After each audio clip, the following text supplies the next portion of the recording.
बिस्मिल्लाहिर्रहमानिर्रहीम, अस्सलाम वालेकुम दोस्तों, नई वीडियो में खुश आमदीद। दोस्तों, पाकिस्तान को नताइज का बताने वाला ईरान खुद रडार पर आ गया। आखिरकार अमेरिका इसराइल ईरान से खुली इनिंग्स खेलने पर उतर आए। नई अमेरिकी ड्रोन फोर्स तैनात कर दी गई। हमले का वक्त आ गया है। इसराइली वजीर आजम का बड़ा ऐलान, जबकि ईरान की जानिब से क्या रद्द-ए-अमल दिया गया है, इन तमाम तफसीलात के हवाले से हम आज के वीडियो में बात करेंगे। वीडियो की तफसील में जाने से पहले आप देख रहे हैं हकीकत की दुनिया डॉक्टर अली के साथ। हमारा चैनल सब्सक्राइब करके घंटी के निशान को दबाना मत भूलिएगा। इस वीडियो को ज्यादा से ज्यादा फेसबुक, व्हाट्सएप और सोशल मीडिया पर शेयर जरूर करें। शेयर और लाइक करने के साथ साथ कमेंट बॉक्स में पाक फौज जिंदाबाद, पाकिस्तान पाइंदाबाद और पाकिस्तान के गुमनाम हीरोज को सलाम का नारा कमेंट जरूर कीजिएगा। दोस्तों, हालिया दिनों में ईरान और पाकिस्तान के दरमियान पंजशेर के मामले पर काफी ज्यादा कशीदगी पैदा हुई है। कहा यह जा रहा था कि पाकिस्तान पर भारतीय मीडिया की तरह इल्जामात लगाए गए कि पाकिस्तान पंजशेर में अफगान तालिबान की मदद करते हुए एयर स्ट्राइक कर रहा था। पाकिस्तान ने अपने कमांडोज उतारे, पाकिस्तान की जानिब से ड्रोन हमले किए गए, ब्ला ब्ला। ये तमाम इल्जामात लगाने के बाद अहमदी निजाद ने भारतीय टीवी को इंटरव्यू दिया, जो कि ईरान के साबिक सदर हैं, और उसने कहा कि पाकिस्तान की जानिब से जो आग लगाई गई है ये एक दिन उसके घर तक पहुंचेगी और वो वक्त दूर नहीं है। और उसके बाद पाकिस्तानियों की जानिब से सोशल मीडिया पर जवाब दिया गया, वो आपके सामने है। और दोस्तों, अब ईरान के लिए खतरे की घंटी बज गई है। इस वक्त मौजूदा सूरत हाल में जब ईरान को पाकिस्तान और अफगान तालिबान के साथ ताल्लुकात बेहतर करने की जरूरत थी, ऐसे में ईरान की जानिब से अफगान तालिबान के खिलाफ और पाकिस्तान के खिलाफ, यानी दो मगरबी बॉर्डर के हमसायों के साथ ताल्लुकात को खराब करने के लिए इस तरह के बयान दिए गए कि जिससे दोनों ममालिक के दरमियान काफी ज्यादा तशवीश पाई जा रही है। दूसरी जानिब इसराइल को भी इस बात का खदशा मौजूद है कि अगर इन मुस्लिम ममालिक के दरमियान इत्तेहाद हो गया और अफगान तालिबान ने जिस तरह से ऐलान किया है कि वो अपने जिहाद को जारी रखेंगे, उन्होंने ईरान के थ्रू गजा में आकर हमास और हिजबुल्लाह की मदद करनी शुरू कर दी, तो उसके बाद इसराइल के लिए मुश्किलात बढ़ जाएंगी। इसी वजह से इसराइल ने कहा है कि अब मौका है और इस मौके से फायदा उठाते हुए ईरान के खिलाफ कोई हतमी कार्रवाई की जाए। दोस्तों, इस वक्त ईरान और अमेरिका के दरमियान जौहरी मुआहदे के हवाले से बातचीत तातुल का शिकार है। ऐसे में अमेरिका पहले ईरान में फंसा हुआ था, अब वो वहां से फारिग हो गया है। उसका 5वां जंगी बहरी बेड़ा मशरिक़ वुस्ता में मौजूद है और इसका फायदा उठाते हुए इसराइली वजीर आजम की जानिब से ईरान के खिलाफ हतमी कार्रवाई करने की धमकी दी है। दोस्तों, यहाँ पे आपको ये बताते चलें कि निफ्ताली बेनेट ने कहा है कि ईरान को ताकत से जौहरी हथियारों के हुसूल से रोकेंगे। दोस्तों, निफ्ताली बेनेट ने ईरान के खिलाफ ताकत के इस्तेमाल की जो धमकी दी है, इसके बाद ईरान काफी ज्यादा मुश्किलात में घिरा हुआ नजर आ रहा है। IAEA की इस रिपोर्ट में कहा गया था कि ईरान के पास मुमकिन तौर पर जौहरी हथियार हो सकते हैं, और इस रिपोर्ट के सामने आने के बाद तेल अवीव ने तेहरान के खिलाफ सख्त आलमी रद्द-ए-अमल का मुतालबा किया था। बेनेट ने कहा कि इसराइल इस रिपोर्ट में बयान करदा सूरत हाल को बहुत संजीदगी से लेता है और ईरान को जौहरी हथियारों के हुसूल से रोकने के लिए अपनी ताकत से हर मुमकिन कोशिश भी करेगा। उसने मजीद कहा कि ईरान दुनिया से झूठ बोलता रहता है और साथ वो एटमी हथियार तैयार करने के प्रोग्राम को फरोग देता रहता है, जबकि अपनी बैन-अल-अक़वामी जिम्मेदारियों से वो इनकार करता है।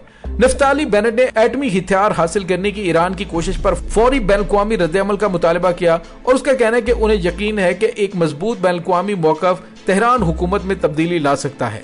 दोस्तों, यहाँ पे आपको ये बताते चलें कि IAEA की रिपोर्ट के बाद इसराइल की नींदें हराम हो गई हैं। अगर वाकई ईरान के पास जौहरी हथियार मौजूद हैं, तो फिर इसराइल का सफ़े हस्ती से मिटना लिखा जा चुका है। दोस्तों, यहाँ पे आपको ये बताते चलें कि पिछले महीने निफ्ताली बेनेट ने अमेरिकी सदर जो बाइडेन से भी बात की थी और उसने कहा था कि ईरान के जौहरी प्रोग्राम में पेशरफ्त के बाद 2015 के जौहरी मुआहदे की तरफ वापसी का कोई फायदा नहीं है। और दोस्तों, इसराइली वज़ीर ख़ारजा ने भी धमकी दी कि अगर दुनिया ईरान को जौहरी हथियारों से रोकने में नाकाम रही तो इसराइल तेहरान के खिलाफ खुद हरकत में आएगा। दोस्तों, दूसरी जानिब अमेरिका ने भी इसराइल की दुम पर हाथ फेरते हुए उसे कहा है, अमेरिका ने भी इसराइल को ग्रीन सिग्नल देते हुए उसकी दुम पर हाथ फेरना शुरू कर दिया है। जो ताजा तरीन खबरें सामने आ रही हैं वो ये हैं कि बहरीन में मौजूद अमेरिकी बहरिया के 5वें बेड़े के ऐलान के मुताबिक अमेरिका ने ड्रोन तैयारों की एक बड़ी फोर्स को मशरिक़ वुस्ता में तैनात करने का ऐलान किया है और ये ऐलान आज 9/11 को किया गया। ये फोर्स फिजाई, समुद्री और जेर समुंदर दस्तों पर मुश्तमिल होगी।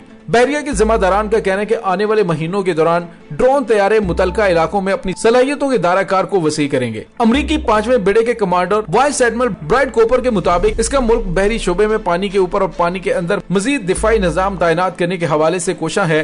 दोस्तों, यहाँ पे आपको ये भी बताते चले कि गुज़िश्ता माह उसने मजीद कहा कि ईरान के बढ़ते हुए जारहाना इकदामात की वजह से हम ये सब कुछ कर रहे हैं। दोस्तों, आज जो ताजा तरीन खबर सामने आई है वो ये है कि ईरान ने अमेरिका का हिफाजती बैरियर तोड़ते हुए ईंधन से लदा हुआ एक ईरानी जहाज लिबनान की हिजबुल्लाह के पास पहुंचा दिया है। दोस्तों बिलाशुबा इसे अमेरिका की ईरान के गिर्द खींचे हुए हिफाजी हिसार के लिए एक बहुत बड़ी नाकामी कहा जा रहा है।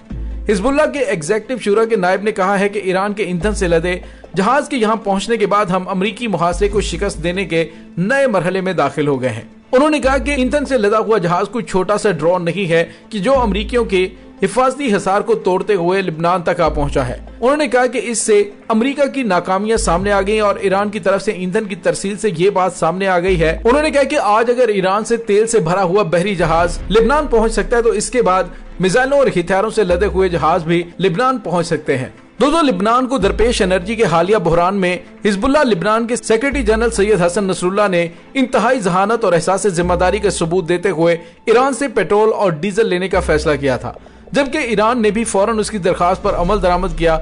इसी तरह शाम की हुकूमत और कौम ने भी लिबनान के हक में बड़े अच्छे फैसला किया, जबकि ईरान ने भी उनकी फौरी तौर पर दरखास्त पर अमल दरामद किया। ये जहाज इंतहाई महारत से लिबनान पहुंचा दिया गया और अमेरिका उसे रोकने में नाकाम रहा। दोस्तों यहाँ पे आपको ये बताते चलें कि लिबनान में अमरीकी सफीर मुख्तलिफ बहानों से एनर्जी मसनूआत की दरामद में रुकावट बनी हुई थी, लेकिन जब हिजबुल्लाह लिबनान के सेक्रेटरी जनरल ने दो टोक मौक़िफ़ इख्तियार करते हुए ईरान से मुल्क की जरूरियात का पेट्रोल और डीजल दरामद करने का ऐलान किया तो उन्होंने अपने मौक़िफ़ में कुछ हद तक नरमी पैदा की और लिबनान को मिस्र से गैस हासिल करने और उर्दन से बिजली लेने पर रजामंदी का इजहार कर दिया। दोस्तों याद रहे कि अमेरिका ने शाम के खिलाफ भी शदीद पाबंदियां आयद कर रखी हैं जो इस रास्ते में बड़ी रुकावट थी। लिबनान में मगरिब नवाज हल्का जो कि अमरीकी सफीर के अहकामात की पैरवी करता है, गुज़िश्ता 10 सालों के दौरान शाम से हर किस्म के ताउन की शदीद मुखालफत करता आया है। उनकी नजर में लिबनान के किसी भी हुकूमती ओहदेदार का दौरा शाम गुनाह कबीरा से कम नहीं है।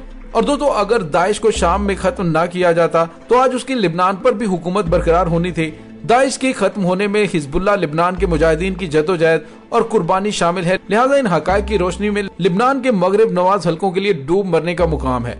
और दोस्तों जिस तरह से ईरान ने लिबनान को ये बड़ा ऑयल टैंकर भेजकर अमेरिका को पैगाम दिया है, इससे अमेरिका को काफी ज्यादा तशवीश लाहक हो गई है कि अगर उन्होंने ईरान के बढ़ते हुए इकदामात को ना रोका तो उनके लिए शदीद मुश्किलात पैदा हो जाएंगी। इसी वजह से उन्होंने अपना एक ड्रोन का बेड़ा मशरिक वुस्ता में तैनात किया है कि मुमकिना तौर पर इसराइल की जानिब से अगर ईरान पर हमला किया जाता है तो उसको मदद फराहम करने के लिए इन ड्रोनों के बेड़े को इस्तेमाल किया जा सके। दोस्तों यहाँ पे आपको ये बताते चलें कि इन तमाम हालातों वाकयात के अंदर अगर इसराइल और अमेरिका की जानिब से ईरान के खिलाफ कोई कार्रवाई करती है तो फिर खित्ते के अंदर एक बहुत बड़ी जंग जन्म ले सकती है। ऐसी सूरत हाल में ईरान को अपने मगरबी महाज पर दोनों हमसायों पाकिस्तान और अफगानिस्तान के साथ ताल्लुकात को बेहतर रखने की जरूरत है, क्योंकि पाकिस्तान और अफगान तालिबान के साथ हालिया दिनों में उनके ताल्लुकात अच्छे रहे हैं, लेकिन कुछ नामालूम वजूहात की बिना पर तीनों ममालिक के दरमियान कुछ कशीदगी देखने में आ रही है। दोस्तों इसके साथ ही डॉक्टर अली को इजाजत दीजिए, इंशाल्लाह बहुत जल्द मिलते हैं एक नई वीडियो में। तब तक के लिए अपना बहुत सारा ख्याल रखिएगा। पाक फौज जिंदाबाद, पाकिस्तान पाइंदाबाद, पाकिस्तान के गुमनाम हीरोज को सलाम, अल्लाह वारिस।